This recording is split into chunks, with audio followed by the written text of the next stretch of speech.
Hello guys, నేను మీ గురిజాడలత.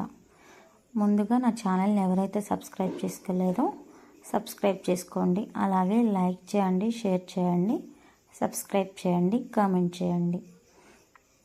ఈరోజు recipe వచ్చేసి చింతపండు పులిహోర. సింపుల్గా అండ్ టేస్టీగా ఎలా చేయాలో చూద్దాం, వచ్చేయండి. నేను 100 గ్రామ్స్ చింతపండు తీసుకున్నానండి. కేజీ రైస్కి 100 గ్రామ్స్ చింతపండు పడుతుందన్నమాట. దాన్ని పీసులు తీసేసుకొని గింజలు తీసేసుకొని 1 గంట ముందు నానబెట్టుకోవాలి, లైట్గా వాటర్ వేసుకొని.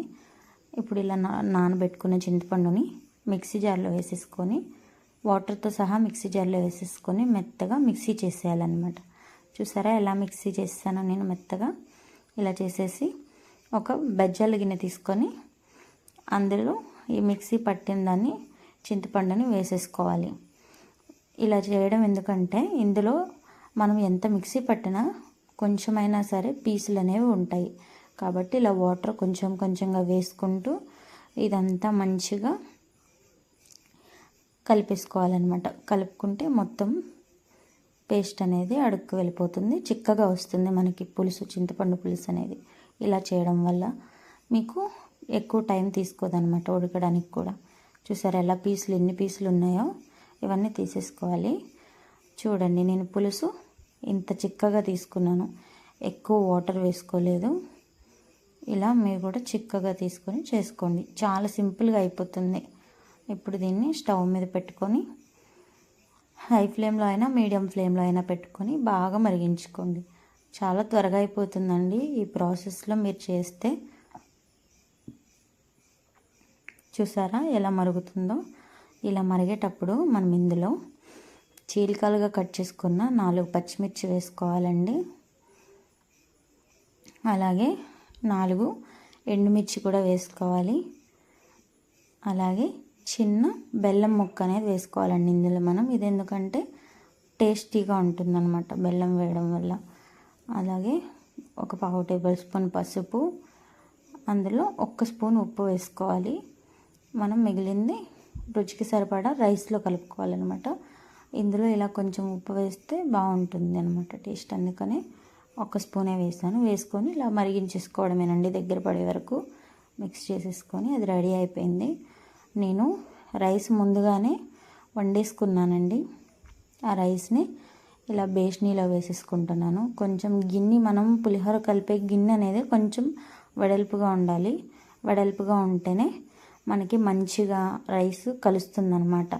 అంటే ముద్దగా రాకుండా బాగుంటుంది, విడివిడిగా చక్కగా ఉంటుంది రైస్, ముక్క విరిగిపోకుండా రైస్ అలా ఉంటుందన్నమాట.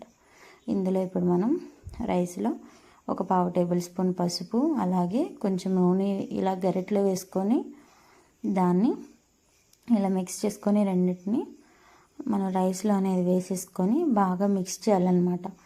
రైస్ని ఎలా పడితే అలా కలపకూడదండి. కలిపితే విరిగిపోవడం, ముద్దగా అయిపోవడం అలా అయిపోతుంది. అలా కాకుండా నేను చూపిస్తున్నట్లు అడుగు నుంచి పైకి మంచిగా కలిపేయండి. చూసారా, మొత్తం వైట్ రైస్ అనేది లేకుండా ఇలా పసుపు కలర్లో వచ్చేలాగా కలిపేసుకోండి. అందులో మీ రుచికి సరిపడా ఉప్పు ఇందులో వేసేసుకోండి. వేసేసుకొని మళ్ళీ అదే ప్రాసెస్లో అడుగు నుంచి పైకి మంచిగా మిక్స్ చేసేసుకోవాలి.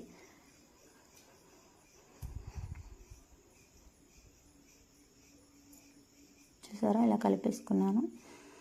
ఇప్పుడు చింతపండు పులుసు రెడీ అయిపోయిందండి, చిక్కబడిపోయింది. ఇలా చిక్కబడితే చాలు. ఇప్పుడు రైస్లో కలిపేసుకుందాం.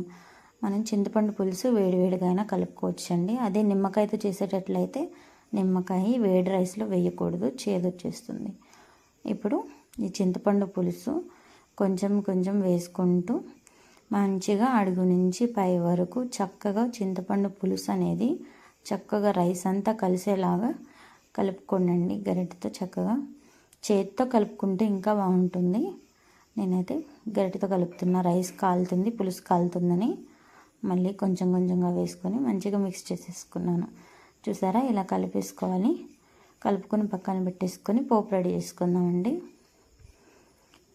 పోపు కోసం నేను పచ్చిశనగపప్పు, సాయమినపప్పు, ఆవాలు, అలాగే పల్లీలు తీసుకున్నాను. అవి బాగా వేయించుకోవాలి. పోపు అనేది ఎక్కువ ఉంటే బాగుంటుందండి. ఇవి పప్పులు ఇవన్నీ తగులుతూ ఉంటే పులిహోరలో చాలా చాలా చాలా టేస్టీగా ఉంటుంది. అలాగే చీలికలుగా కట్ చేసుకున్న 4 పచ్చిమిర్చి, 3 ఎండుమిర్చి వేసుకొని అవి కూడా కొంచెం వేగనిచ్చి అందులో కొంచెం కరివేపాకు వేసుకోవాలండి. కరివేపాకు కూడా వేసుకొని మంచిగా వేపేసుకొని ఇప్పుడు మనం కలిపి పెట్టుకున్న పులిహోరలో ఈ తాలింపు అనేది వేసుకోవడమేనండి. తాలింపుతో పాటు కొంచెం ఆయిల్ కూడా వేసుకొని మంచిగా కలిపేసుకొని, ఆయిల్ మరీ ఎక్కువ అవ్వద్దు అలాగని మరీ తక్కువ అవ్వద్దండి. సరిపడా ఆయిల్ చక్కగా వేసుకొని కలిపేసుకోవాలి. ఇలా మంచిగా అడుగు నుంచి పైకి కలిపేసుకోవాలి. అంతేనండి, సింపుల్గా అయిపోయిందండి పులిహోర. చూసారు కదా, మీరు కూడా తప్పకుండా ట్రై చేయండి, చాలా టేస్టీగా ఉంటుంది. అలాగే ఇప్పటివరకు నా ఛానల్ని ఎవరైతే సబ్స్క్రైబ్ చేసుకోలేదో సబ్స్క్రైబ్ చేసుకోండి, లైక్ చేయండి, షేర్ చేయండి, కామెంట్ చేయండి.